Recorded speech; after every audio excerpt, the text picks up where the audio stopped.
పై CM Jagan గురిపెట్టారా? YCP స్థాపించిన నాటి నుంచి రాజమండ్రిలో జెండా పాతలేకపోయిన అధికార పార్టీ ఈసారి ఖచ్చితంగా గెలవాలనుకుంటుందా? రాజమండ్రిలో గెలుపే టార్గెట్గా సీఎం అడుగులు వేస్తున్నారా? ఇందుకోసం అధికార పార్టీ గెలుపు గుర్రాల కోసం అన్వేషిస్తోందా? అక్కడి నుంచి బలమైన అభ్యర్థులనే బరిలో దించనున్నారా? Let's watch.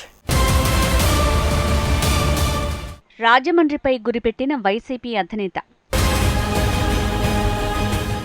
రాజమండ్రి గడ్డపై వైసీపీ జెండా పాతాలనుకుంటున్న అధికార పార్టీ. గెలుపు గుర్రాల కోసం అధినేత వడబోత. రాజమండ్రి పరిధిలో ఇప్పటివరకు వైసీపీ గెలిచింది లేదు.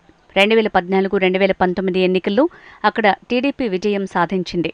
అందుకేనేమో ఈసారి 2024 ఎన్నికల్లో ఖచ్చితంగా రాజమండ్రిని కొట్టాలని సీఎం జగన్ టార్గెట్ పెట్టారట. ఇందుకోసం పక్కాగా వ్యూహాలు అమలు చేస్తున్నారట. రాజమండ్రిపై వైసీపీ జెండా ఎగరాలంటే గెలుపు గుర్రాలను రంగంలోకి దింపాలని చూస్తున్నారట. ఇందుకోసం వారి ఎంపిక బాధ్యత మిథున్ రెడ్డికి అప్పగించారట జగన్. రాజమండ్రిలో సిటీ రూరల్తో పాటు ఎంపీ స్థానం ఉంది. 2019 ఎన్నికల్లో ఎంపీ స్థానం వైసీపీకి దక్కిన అసెంబ్లీ స్థానాల్లో టీడీపీ ఎమ్మెల్యేలు గెలిచారు. దీంతో ఈసారి ఎమ్మెల్యే స్థానాలను తన ఖాతాలో వేసుకునేందుకు సిటీ రూరల్కు కొత్తవారిని పరిశీలిస్తున్నారట జగన్. సిటీ ఇన్ఛార్జిగా ప్రస్తుతం గూడూరు శ్రీనివాస్ ఉన్నారు. అయితే ఆయన స్థానంలో ఎంపీ మార్గాని భరత్ను రంగంలోకి దించాలని వైసీపీ యోచిస్తోంది.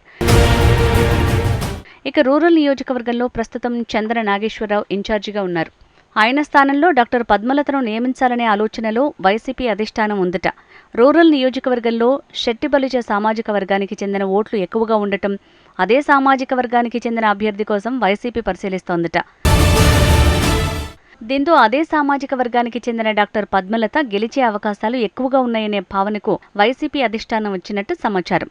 ఇక ఎంపీ స్థానానికి కూడా బీసీ అభ్యర్థినే పరిశీలిస్తున్నారు. ఇందులో భాగంగా మంత్రి చెల్లుబోయిన వేణుగోపాల్ లేదా గూడూరు శ్రీనివాసులను పంపే ఆలోచనలో వైసీపీ అధిష్టానం ఉందట. అయితే ఈసారి రాజమండ్రిలో ఉన్న 3 స్థానాలు వైసీపీ ఖాతాలో వేసుకోవాలని అధికార పార్టీ ప్లాన్ చేస్తున్నట్టు తెలుస్తోంది. అందుకే రాజమండ్రిని గెలవటమే లక్ష్యంగా జగన్ టార్గెట్ పెట్టుకున్నట్టు టాక్ నడుస్తోంది. మరి వచ్చే ఎన్నికల్లో ఫలితాలు ఎలా వస్తాయో చూడాలి.